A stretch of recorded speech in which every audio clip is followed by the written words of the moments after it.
Hello students, कैसे हैं आप सब। आज हम करने वाले हैं क्लास 9th की साइंस की वर्कशीट नंबर 42 जो है 9th ऑफ अक्टूबर के लिए। और ये जो वर्कशीट है बच्चे, ये भी है आपकी force and laws of motion से ही। और आज हम क्या नया पढ़ेंगे, हमने तीनों लॉज पढ़ लिए हैं। आज हम करने वाले हैं law of conservation of momentum. Momentum पढ़ा था हमने, product of mass and velocity. Conservation of momentum क्या कहता है, ये कहता है कि जब भी कोई दो चीजें टकराती हैं तो उनके टकराने से पहले की मोमेंटम और टकराने के बाद की मोमेंटम हमेशा कंजर्व रहती है। टोटल जो सिस्टम है उसकी मोमेंटम हमेशा कंजर्व रहेगी। जैसे आपने law of conservation of mass पढ़ा था ना, कि रिएक्टेंट और प्रोडक्ट का मास इक्वल रहेगा हमेशा। तो like that the sum of this law states that the sum of momentum of these two objects before collision is equal to sum of momentum after collision, provided that there is no external unbalanced force acting on them. ये है कि बाहर का कोई external unbalanced force उसके ऊपर काम ना कर रहा हो, ये भी आपको ध्यान रखना है। या फिर इसको सिंपल शब्दों में हम बोलें, the total momentum of two objects is unchanged और conserved by the collision. Collision से उनकी मोमेंटम में कोई बदलाव नहीं आता है। तो ये है आपका law of conservation of momentum, और ये बहुत इंपॉर्टेंट है। इसके ऊपर जो न्यूमेरिकल्स में भी एक नई वर्कशीट आपकी आएगी जिसमें इसके ऊपर न्यूमेरिकल्स होंगे। तो इसके जो न्यूमेरिकल्स हैं वो भी बहुत इंपॉर्टेंट होते हैं। As per this law before firing the gun, ये आदमी देखिए गन फायर कर रहा है और ये ढंग से इसने शोल्डर पे लगाई हुई तो है, लेकिन ये अपने पैर अच्छे से जमा के नहीं खड़ा है, तो ये पीछे की साइड गिरेगा। ऐसा किसी के भी साथ हो जाएगा। Before firing the gun and bullet are at rest, gun से इसने जब तक फायर किया उससे पहले बुलेट और गन दोनों रेस्ट पे थी। तो टोटल मोमेंटम सिस्टम की क्या थी बच्चे, जीरो। मोमेंटम क्या होता है, mass of product of mass and velocity, तो उसको हम क्या बोलते हैं, मोमेंटम। तो वेलोसिटी जीरो है तो मास चाहे कुछ भी हो, तो टोटल सिस्टम की, क्योंकि गन भी जो है उसकी वेलोसिटी भी जीरो है और बुलेट की भी वेलोसिटी भी जीरो है, तो टोटल मोमेंटम क्या हो जाएगी, zero. It exerts a force on the bullet and bullet is accelerating in forward direction, bullet जाएगी आगे की साइड, और at the same time bullet also exerts the same force। ये आ गया आपका according to the third law of motion. bullet also exerts the same force on the gun but in opposite direction so that the total momentum of this system remains zero or conserved। यहाँ पे zero थी इसलिए इसने zero बोल दिया, कुछ और भी हो सकती है।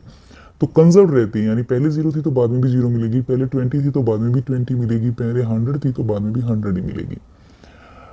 अब ये है कंजर्वेशन ऑफ मोमेंटम के लिए इक्वेशन आपको डिराइव करनी है। आपको सपोज करना है कि यहाँ पे दो ऑब्जेक्ट हैं, एक बॉल ए है और एक बॉल बी है। ए का मास एम ए लेंगे ऑब्वियसली, और बी का मास एम बी लेंगे। दोनों एक स्ट्रेट लाइन में वेलोसिटी, उनकी इनिशियल वेलोसिटी इसकी लेंगे यू ए, क्योंकि ये ए ऑब्जेक्ट हमने लिया है, और बी ऑब्जेक्ट है उसकी जो बॉल है उसकी वेलोसिटी लेंगे यू बी। इनिशियल वेलोसिटी को हम यू से लेते हैं, और ये इंडिकेट करने के लिए पर्टिकुलर वेलोसिटी इसकी है, इसलिए हमने ए और बी लगा दिया है यहाँ पे। And there are no other external, हाँ ये चीज आपको यहाँ पे जरूर लिखनी है, there are no other external force acting on them. तो हम यहाँ पे ले रहे हैं यू ए जो है, इनिशियल वेलोसिटी ए की बी से ज्यादा है, तो क्या करेंगे बेटे, एक डायरेक्शन में जा रहे हैं वैसे तो, लेकिन इसकी वेलोसिटी क्योंकि ज्यादा है तो टाइम टी में ये एक दूसरे के साथ टकरा जाएंगे। एक चीज ये चल रही है, दूसरी चीज ये चल रही है, इसकी वेलोसिटी थोड़ी ज्यादा है, ये भी इस डायरेक्शन में जा रही है, ये भी जा रही है, तो ये क्या करेगी, थोड़ी देर में जाके इससे टकराएगी ना, क्योंकि इसकी वेलोसिटी कम है। तो दोनों एक दूसरे पे फोर्स लगाएंगे जब वो एक दूसरे से टकराएंगी। तो during collision ball A exerts force F A B, A किस पे लगा रहा है, बी पे, तो एफ ए बी नाम रख दिया, जो ए बी पे फोर्स लगा रहा है। और जो बॉल बी जो है ए पे लगा रही है उसका नाम रख दिया इसने बी ए, जो बी ए पे एक्सर्ट कर रही है। After collision their velocities are changed, obviously उनकी वेलोसिटी बदल जाएंगी, क्योंकि टकराने के बाद तो किसी की वेलोसिटी बदलेगी। तो इसने फाइनल वेलोसिटी क्या ले ली, वी ए, तो ए की बॉल ए की velocity, V B ball B की वेलोसिटी। अब है momentum of the ball A before collision and after collision, obviously mass into velocity. Initial velocity ये थी इसकी, मास तो सेम ही रहेगा ना, मास तो कंजर्व रहेगा, मास कभी बदलता नहीं है। तो ये इसकी इनिशियल मोमेंटम होगी, और ये होगी इसकी जब टकराने के बाद में इसकी वेलोसिटी होगी वी, तो इसकी होगी फाइनल मोमेंटम। वैसे ही हमने बी बॉल जो बी थी उसकी मोमेंटम निकाली, तो एम बी यू बी इसकी initial momentum and M B V B इसकी फाइनल मोमेंटम। अब rate of change of momentum of ball A, rate of change of momentum हमें पता है कि इसने जितना फोर्स लगाया वही तो rate of change of momentum होता है, हमने किया ना सेकंड लॉ के according. F A B is equal to, इसके नीचे क्या रख दिया इसने, टी रख दिया, ये माइनस ये, यानी P2 इसका माइनस P1 इसका खुद का P2। तो एम वी ए, मैं इसको इनलार्ज कर देती हूँ, ये देखिए आप, M V A minus M U A, तो यहाँ पे m कॉमन ले लिया इसने, ये ऐसे है m, ये है माइनस ये है, M A V A minus M A U A, तो यहाँ पे m दोनों में कॉमन है तो कॉमन ले लिया है we A minus U A upon T. वैसे ही b की कर लेंगे तो b में क्या होगा, b को एम बी कॉमन आ जाएगा, V B minus U B upon T. तो ये क्या आ गई, rate and change of momentum, यानी ये वो फोर्स आ गया जो a ने b पे लगाया और b ने a पे लगाया। तो according to third law of motion ये दोनों जो फोर्सेस हैं बच्चे, ये क्या होने चाहिए, इक्वल और ऑपोजिट होने चाहिए। तो हम क्या रखेंगे, ये फोर्स इसके इक्वल एंड ऑपोजिट मिलेगा, थर्ड लॉ ऑफ मोशन यही कहते हैं ना। तो हमने क्या किया, इन दोनों की वैल्यूज पुट कर दी, ये जो वैल्यूज हमारी यहाँ आई थी हमने दोनों की पुट कर दी, लेकिन यहाँ पे एक माइनस का साइन आप देख सकते हो इक्वल एंड ऑपोजिट के लिए, हमने according to third law of motion ये पुट कर दिया। अब ये देखो आप, टी तो कॉमन है ना दोनों साइड में, तो ये क्रॉस हो जाएगी। अब M A V A minus, यहाँ पे सॉल्यूशन निकालोगे, M A V A minus M A U A, ये बचा। यहाँ पे क्या है, M B V B minus M B minus M B U B, दोनों यहाँ पे M B V B minus U B minus है, यहाँ पे M A U A minus है, तो इसको हम इधर ले जाएंगे और इसको इधर ले जाएंगे तो दोनों प्लस में हो जाएगा ना, M A U A plus M B U B is equal to M A U A plus M B V B, यानी टकराने से पहले की उनकी जो मोमेंटम थी वो किसके बराबर आ गई, टकराने के बाद की मोमेंटम के बराबर आ गई। As simple as that. अब कर लेते हैं इसके क्वेश्चन आंसर।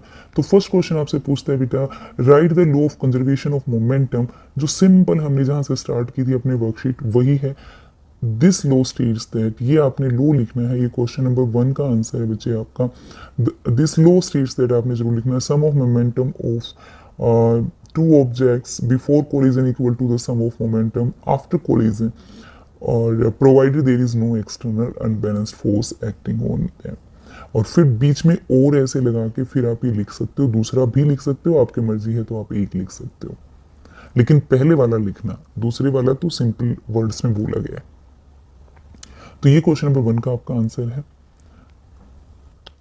क्वेश्चन नंबर 2 देखिए आप, why does an air filled rubber balloon swing here and there when air escapes from its mouth या माउथ ऑफ इट। इसके मुंह से जब हवा निकाली जाती है एयर बलून, तो वो इधर उधर घूमता है, क्यों? इसके पीछे रीजन क्या है बच्चे, जब एयर रिलीज करते हैं हम इसके मुंह से तो क्या होगा, फोर्स से हवा बाहर आएगी, तो हवा क्या करेगी, according to third law of motion air exert same force on the balloon in the forward direction. जैसे जैसे हवा बाहर आती रहेगी, क्योंकि वो हवा में घूम रहा है, सॉलिड नहीं है, ऐसे हवा में घूम रहा है, तो वो किसी भी डायरेक्शन में जा सकता है, जिगजैग मोशन कहीं पे भी वो जा सकता है, रैंडम मोशन में जाएगा, तो इसलिए वो इधर उधर घूमता रहेगा। क्वेश्चन नंबर 3 में आपसे पूछता है, why a rocket moves in forward direction on ignition. Ignition जलाने पे जब उसको हम इग्नाइट करते हैं रॉकेट को, तो ऊपर की तरफ क्यों जाता है?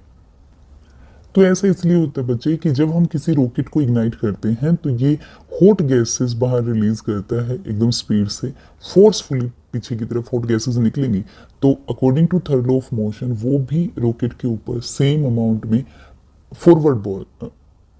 फॉरवर्ड फोर्स जो है वो एक्सर्ट करेंगे, उसके ऊपर लगाएंगे, तो इसलिए रॉकेट जो वो आगे की साइड जाएगा। नेक्स्ट देखिए, complete the equation of conservation of momentum for two objects A B के लिए आप बनाइए यहाँ पे, तो ये एग्जैक्टली यहाँ पे आपको दी हुई है, ये देखिए, तो ये एम बी यू बी लिखा हुआ है, यहाँ पे हम लिखेंगे M A U A, that is M A V A plus M B V B, तो ये आपने लिखना है। क्वेश्चन नंबर 5 देखिए आप यहाँ पे, ये क्वेश्चन नंबर 4 का आंसर है आपका। During collision ball A exerts force F A B on the force B and ball B exerts force, क्या लगाएगी, उल्टा फोर्स, तो यहाँ पे आप लगाएंगे फोर्स बी ए, बी कौन सा लगाएगी, force B A, and these two forces must be equal equal and opposite, equal and opposite होंगे बच्चे दोनों फोर्सेस, क्योंकि थर्ड लॉ ऑफ मोशन यही कहते हैं हमें। तो that's it for today students, thank you, have a very good day.